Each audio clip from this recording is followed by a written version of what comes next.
Kota Padang adalah kota terbesar di pantai barat Pulau Sumatera sekaligus ibu kota Provinsi Sumatera Barat, Indonesia. Kota ini adalah pintu gerbang barat Indonesia dari Samudra Hindia. Secara geografi, Padang dikelilingi perbukitan yang mencapai ketinggian 1.853 mdpl dengan luas wilayah 694,337 km persegi. Sejarah kota Padang tidak terlepas dari peranannya sebagai kawasan rantau Minangkabau, yang berawal dari perkampungan nelayan di Muara Batang Arau lalu berkembang menjadi bandar pelabuhan yang ramai setelah masuknya Belanda di bawah bendera Verenigde Oost-Indische Compagnie, VOC. Hari jadi kota ditetapkan pada 7 Agustus 1669, yang merupakan hari penyerangan loji Belanda di Muara Padang oleh masyarakat Pauh dan Koto Tangah. Semasa penjajahan Belanda, kota ini menjadi pusat perdagangan emas, teh, kopi, dan rempah-rempah. Memasuki abad ke-20, ekspor batubara dan semen mulai dilakukan melalui pelabuhan Teluk Bayur. Sentra perniagaan kota berada di Pasaraya Padang, dan didukung oleh sejumlah pusat perbelanjaan modern dan 16 pasar tradisional.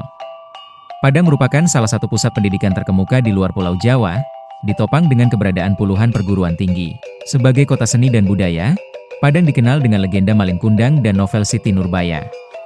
Setiap tahunnya, berbagai festival diselenggarakan untuk menunjang sektor pariwisata. Di kalangan masyarakat Indonesia, nama kota ini umumnya diasosiasikan dengan etnis Minangkabau serta masakan khasnya dikenal sebagai masakan Padang. Tidak ada data pasti siapa yang memberi nama kota ini Padang. Namun, kota ini pada awalnya diperkirakan berupa sebuah lapangan, dataran, atau gurun sehingga bernama Padang. Dalam bahasa Minang, kata Padang juga dapat bermaksud pedang.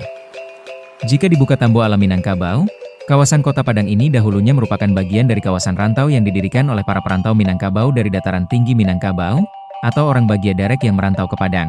Tempat permukiman pertama mereka adalah perkampungan di pinggiran selatan Batang Arau di tempat yang sekarang bernama Seberang Padang. Kampung-kampung baru kemudian dibuka ke arah utara permukiman awal tersebut, yang semuanya termasuk kenagarian Padang dalam adat Nandalapan suku, yaitu suku-suku Sumagek, Caniago Sumagek, Mandaliko, Caniago Mandaliko, Panyalai, Caniago Panyalai, dan Jambak dari Kelarasan Bodi Caniago, serta Sikumbang, Tanjung Sikumbang, Balai Mansiang, Tanjung Balai Mansiang, Koto, Tanjung Piliang, dan Malayu dari Kelarasan Koto Piliang. Terdapat pula pendatang dari rantau pesisir lainnya, yaitu dari Painan, Pasaman, dan Tarusan. Seperti kawasan rantau Minangkabau lainnya, pada awalnya kawasan sepanjang pesisir barat Sumatera berada di bawah pengaruh Kerajaan Pagaruyung. Namun, pada awal abad ke-17, kawasan ini telah menjadi bagian dari Kedaulatan Kesultanan Aceh. Itulah para pendatang awal di Kota Padang yang direferensi dari Tambo, Wikipedia, berbagai buku yang menulis tentang Kota Padang dan berbagai sumber lainnya. Kehadiran bangsa asing di Kota Padang diawali dengan kunjungan pelaut Inggris pada tahun 1649.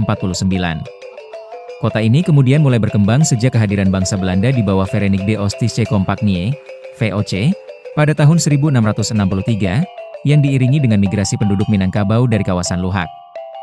Selain memiliki muara yang bagus, VOC tertarik membangun pelabuhan dan permukiman baru di pesisir barat Sumatera untuk memudahkan akses perdagangan dengan kawasan pedalaman Minangkabau. Selanjutnya pada tahun 1668, VOC berhasil mengusir pengaruh Kesultanan Aceh dan menanamkan pengaruhnya di sepanjang pantai barat Sumatera. Sebagaimana diketahui dari surat Regen Jacob Pitts kepada Raja Pagaruyung yang berisi permintaan dilakukannya hubungan dagang kembali dan mendistribusikan emas ke kota ini. VOC berhasil mengembangkan Kota Padang dari perkampungan nelayan menjadi kota metropolitan pada abad ke-17.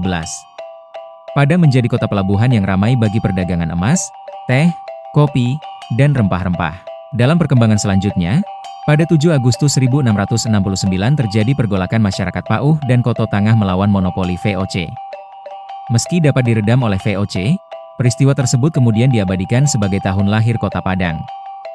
Beberapa bangsa Eropa silih berganti mengambil alih kekuasaan di Kota Padang. Pada 19 Agustus 1781, akibat rentetan Perang Inggris-Belanda keempat, Inggris berhasil menguasai kota ini. Namun, setelah ditandatanganinya Perjanjian Paris pada tahun 1784 kota ini dikembalikan kepada VOC. Pada tahun 1793 kota ini sempat dijarah dan dikuasai oleh seorang bajak laut Prancis yang bermarkas di Mauritius bernama François Thomas Lemim, yang keberhasilannya diapresiasi oleh pemerintah Prancis waktu itu dengan memberikannya penghargaan. Kemudian pada tahun 1795, Kota Padang kembali diambil alih oleh Inggris. Namun, setelah peperangan era Napoleon, Pada tahun 1819 Belanda mengklaim kembali kawasan ini yang kemudian dikukuhkan melalui Traktat London, yang ditandatangani pada 17 Maret 1824. Pada tahun 1837, pemerintah Hindia Belanda menjadikan Padang sebagai pusat pemerintahan wilayah pesisir barat Sumatera, Sumatera West Coast, yang wilayahnya meliputi Sumatera Barat dan Tapanuli sekarang. Selanjutnya kota ini menjadi daerah Gema Ente sejak 1 April 1906 setelah keluarnya Ordonansi Stal 1906 nomor 151, pada 1 Maret 1906. Hingga Perang Dunia Kedua, Padang merupakan salah satu dari 5 kota pelabuhan terbesar di Indonesia, selain Jakarta, Surabaya, Medan, dan Makassar. Begitulah sejarah awal kota Padang hingga pasca Perang Dunia Kedua yang saya gali dari berbagai sumber catatan sejarah. Lain waktu akan kita bahas sejarah kota Padang di era kemerdekaan. Salam hangat dari saya, Bae Pascan, Syamsul Arizal. Wassalam.